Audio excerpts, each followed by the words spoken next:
അവനെ പോലെ എനിക്കാകാൻ പറ്റുന്നില്ലല്ലോ, അവളുടെ അത്രയും ഉയരത്തിലെത്താൻ കഴിയുന്നില്ലല്ലോ.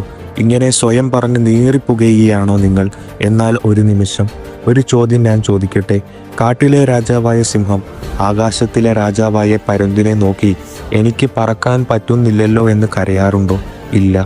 കാരണം സിംഹത്തിനറിയാം അവൻ്റെ കളി നിലത്താണ്, അവൻ്റെ ഇര ആകാശത്തല്ല. പരുന്തിനറിയാം അവൻ്റെ ലോകം ഉയരങ്ങളിലാണ്, അവൻ്റെ ശക്തി ചിറകുകളിലാണ്. സൂര്യൻ ചന്ദ്രനോടോ ചന്ദ്രൻ സൂര്യനോടോ അസൂയപ്പെടാറില്ല. കാരണം അവരവരുടെ സമയമാകുമ്പോൾ അവർ തിളങ്ങുമെന്ന് അവർക്കറിയാം. ഓർക്കുക, ഈ ലോകത്ത് കോടിക്കണക്കിന് മനുഷ്യരുണ്ടായിട്ടും നിന്റെ കൈവിരലടയാളം പോലെ വേറൊന്ന് ദൈവം സൃഷ്ടിച്ചിട്ടില്ല. കാരണം നിന്നെക്കൊണ്ട് ഈ ലോകത്തിനൊരാവശ്യമുണ്ട്.